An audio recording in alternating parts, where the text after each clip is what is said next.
वित्त मंत्री निर्मला सीतारमण ने अंतरिम बजट पेश किया। इस अंतरिम बजट में सरकार ने कुछ बड़ी घोषणा नहीं की जिससे जश्न मनाया जा सके।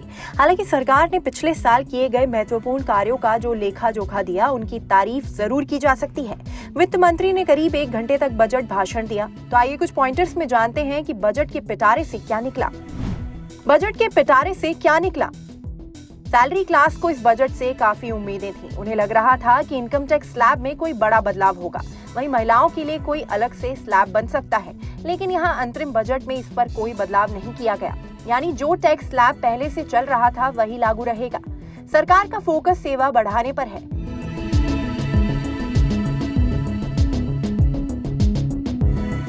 वित्त मंत्री ने रेलवे के लिए ऐलान करते हुए कहा कि यात्रियों की सुरक्षा, सुविधा और आराम के लिए 40,000 सामान्य रेलवे बोगियों को वंदे भारत मानकों में परिवर्तित किया जाएगा।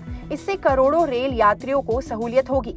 निर्मला सीतारमण ने कहा कि कौशल भारत मिशन ने 1.4 करोड़ युवाओं को प्रशिक्षित किया है। 54 लाख युवाओं को प्रशिक्षित और फिर से कुशल बनाया है। 3,000 नए ITI स्थापित किए गए हैं। बड़ी संख्या में संस्थागत उच्च शिक्षा, 7 IIT, 16 IIIT, 7 IIM, 5 एम्स और 390 विश्वविद्यालय स्थापित किए गए हैं। निर्मला सीतारमण ने कहा कि भारत मध्य पूर्व यूरोप कॉरिडोर भारत और दूसरे देशों के लिए भी एक परिवर्तनकारी कदम है। दुग्ध किसानों को बढ़ावा दिया जाएगा। वहीं 3 करोड़ महिलाओं को लखपति दीदी बनाया जाएगा। उन्होंने ये भी बताया कि अभी तक लखपति दीदियों की संख्या 1 करोड़ है, मतलब 1 करोड़ दीदी लखपति बन गई हैं। वित्त मंत्री ने कहा कि हमारी सरकार विकास के लिए राज्यों की भी मदद करेगी। अगले 5 साल में 2 करोड़ और घर बनाए जाएंगे। 300 यूनिट बिजली फ्री देने का लक्ष्य है। वित्त वर्ष 2010 से पहले लंबित टैक्स मामले और डिमांड वापस होंगे। इनमें करीब 25,000 करोड़ रुपए की राशि फंसी है। इससे 1 करोड़ करदाताओं को कानूनी झंझट से निजात का दावा किया।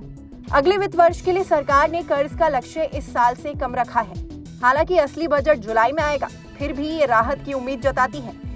एनर्जी, मेटल एंड सीमेंट के लिए 3 नए रेलवे फ्रंट कॉरिडोर का ऐलान किया है। महिला और बाल कल्याण स्कीमों के व्यापक पुनर्गठन की तैयारी की है।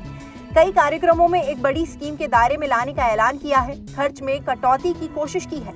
इसके अलावा मध्य वर्ग के लिए नई आवास योजना का संकेत भी है। और सबसे महत्वपूर्ण, सरकार लड़कियों के टीकाकरण पर खास ध्यान देगी ताकि सर्वाइकल कैंसर को रोका जा सके। और आयुष्मान भारत योजना के तहत सभी आशा वर्कर्स, आंगनवाड़ी वर्कर्स और हेल्पर्स को भी कवर किया जाएगा। इस टॉपिक पर आपका क्या कहना है, हमें कमेंट सेक्शन में बताएं। साथ ही इस वीडियो को लाइक और शेयर करना ना भूलें। इसी तरह की स्टोरीज के लिए बने रहें न्यूज़ 18 इंडिया ओरिजिनल्स के साथ।